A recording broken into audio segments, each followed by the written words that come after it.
I was halfway through my morning coffee when the doorbell rang. Opening it, I found two police officers standing there, their faces reflecting a blend of confusion and obligation. Behind them stood Karen, arms crossed, a self-satisfied smirk on her lips, and a clipboard gripped tightly in her hand. Before I could fully grasp the situation, one of the officers spoke, asking me to explain myself. I blinked, maintaining my composure, and replied, "Wait, you called 911 because I wouldn't let you into my house?" There was a brief silence before Karen interjected, her voice thick with indignation. "This is HOA property." The officers exchanged a glance, clearly questioning how a minor neighborhood disagreement had spiraled into this. Freeze frame S, that's me, Daniel, the guy whose private well Karen illegally tapped to water her garden. What did I do about it? I flushed her system with sewage. Believe me, that was just the beginning. You're probably wondering how I managed that without breaking the law and why she didn't notice until it was too late. Well, it all began about a month ago when I first encountered Karen at a community board meeting. She had recently taken over as HOA president after the previous leader stepped down. At first, Karen appeared to be a typical suburban busybody, well-dressed, clipboard in hand, fussing over lawn heights and fence colors. But there was something distinctive about her. She had a commanding presence, making everyone sit up straighter when she spoke, wielding HOA rules as if they were her personal manifesto. Logic didn't matter. If Karen wanted something, the handbook somehow supported her. Trouble started when I noticed a crew of landscapers digging at the edge of my yard. I stepped outside, coffee still in hand, and asked what was happening. They explained the HOA had hired them to enhance the neighborhood. I chuckled and pointed out that my property wasn't part of the HOA, it was clearly beyond their boundary line. They shrugged and kept working. Moments later, Karen swooped in, clipboard raised like a decree, announcing that the board had voted to extend maintenance to all visible areas. Visible areas don't mean private property, Karen, I said evenly. She flashed that maddening smile and replied, "You'll thank me when you see how nice it looks." Within a week, she had appointed herself the neighborhood's unofficial overseer. I'd catch her inspecting mailboxes, jotting notes about overgrown grass, even peering through windows like a suburban detective. I once overheard her telling a neighbor she wanted future HOA meetings held in the best house around. What I didn't realize then was that she had her sights set on a spacious home with a large garden and an open-leaf wine room, a standout among the uniform houses nearby. Then came the day she appeared at my door, clipboard in tow, asking to schedule the next meeting at my place. "Sorry, Karen," I said, "not happening." Her smile faltered. "Well, the HOA charter says," I cut her off. "No, my house is outside your boundaries. Your charter doesn't apply here." She paused, then forced a brighter grin. "I just thought you'd enjoy hosting and showing off your lovely home to the community." "Pass," I replied, closing the door. That should have ended it, but Karen didn't accept rejection. A few days later, a formal notice was taped to my door, claiming my home had been voluntarily added to the HOA's jurisdiction and was now subject to its rules. I stared at it, half amused, half annoyed. When I called her to ask what she was up to, she chirped, "The board reviewed the situation and decided your house is part of the association now." I shot back sarcastically. "A few board members can't redraw property lines, Karen." She simply said, "We'll see what the courts think." For weeks, she bombarded me with memos about hosting the next meeting, each more insistent yet veiled in polite aggression. "It would be wonderful if you could open your home to the community for this VYTAL event. As a valued neighbor, you surely want to contribute." I ignored them all. Then the phone calls began. Karen's cheerful voice of whining messages like, "Just a heads up, we're counting on you for Saturday." When the weekend arrived, I'd nearly forgotten the ordeal.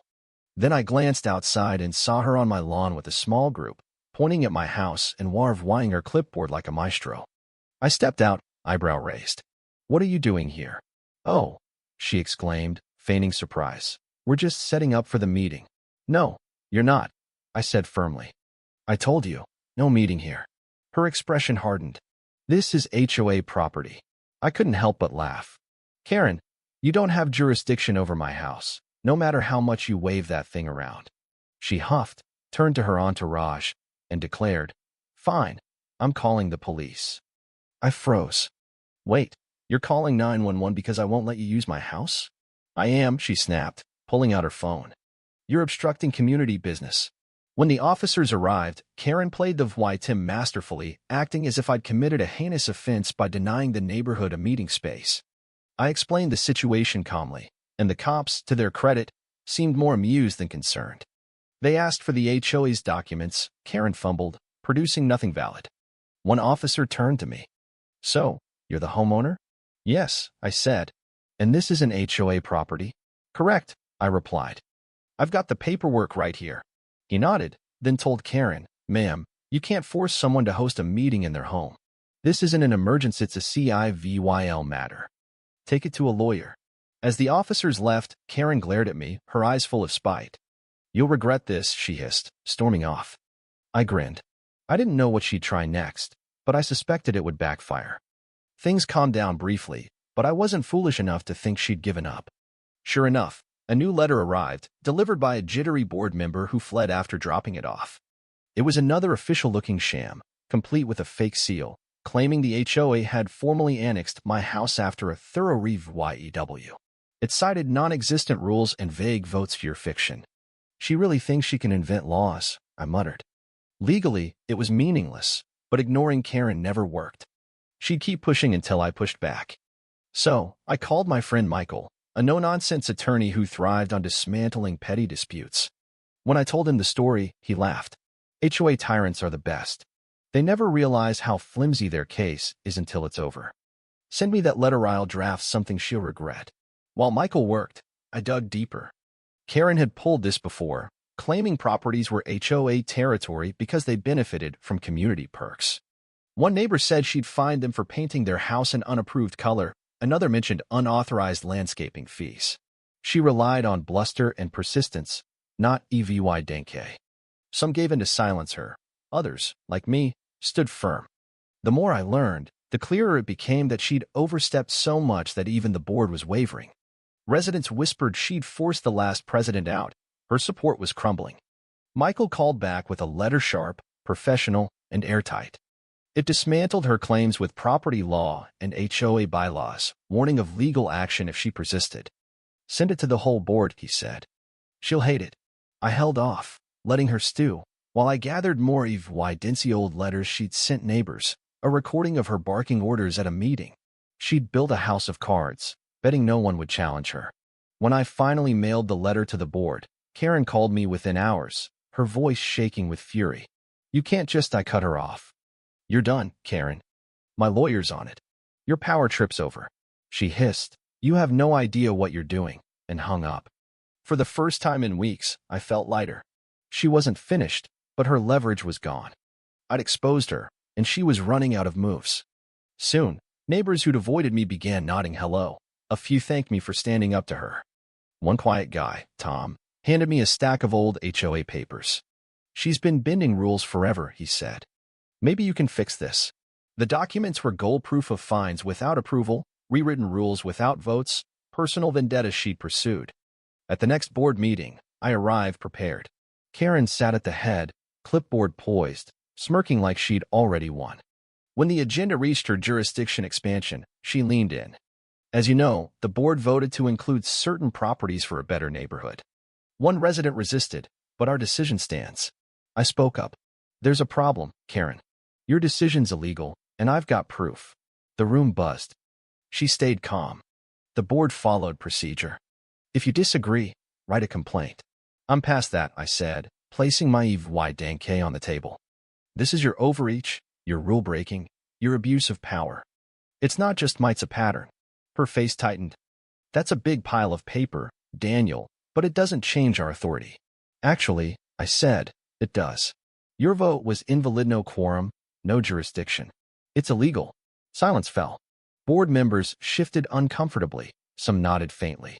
Karen tried to speak, but I continued. "You fined me, threatened me, called the cops, all baseless.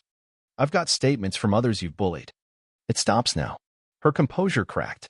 She forced a smile. "If there's a misunderstanding, I'll work with the board to fix it. We're a community." "Misunderstanding?" I said. This was a power grab. Now the board knows, and they'll act. A board member, Lisa, spoke up. "Maybe we should review set the boundaries. If we overstepped, we need to check the bylaws." Another, Mark agreed. We have to be sure we're legitimate. Karen gripped her clipboard, realizing she was losing them. Fine, she spat. We'll re-VYEW it. But I've always acted for the community. The meeting ended unresolved, but I left victorious. Her grip was slipping. That night, she emailed me a rant, blaming me for ruining the neighborhood. I deleted it if Danke would speak for itself. Days later, the board met without her and re-VYE'd my proof. Word spread they'd uncovered years of complaints she'd buried. Soon, an official letter reached every mailbox. My property wasn't HOA territory, and some decisions lacked authority. Karen was reined in. She sent emails calling it a clerical mix-up, but no one believed her. Her reputation crumbled as neighbors shared their own tail fines for trash cans, threats over decorations. Then the big news hit. Karen was out as president. They called it mutual, but everyone knew she'd been forced out. I watched a neighbor remove her HOA plaqueous symbolic end. Without her title, she lost her edge. She still glared at me on walks, but the clipboard was gone. I didn't mind she'd been held accountable, and that was enough. The new president, Lisa, apologized for the chaos and promised transparency. The neighborhood relaxed, kids played freely, decorations stayed up, people chatted without fear. Karen tried a comeback, hosting small meetings, but few attended. Most of us moved on. One night, a neighbor thanked me, saying he'd nearly sold his house over her harassment but could now stay. It struck me I hadn't just saved my home, I'd helped others. As months passed, Karen faded into the background, just another resident.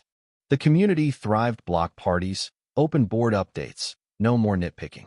Sitting on my porch one evening, watching the sunset and hearing kids laugh, I smiled. Karen had tried to claim my home, but she'd underestimated me and the neighborhood. Her clipboard was powerless without trust. I leaned back, sipped my drink, and savored the peace we'd earned.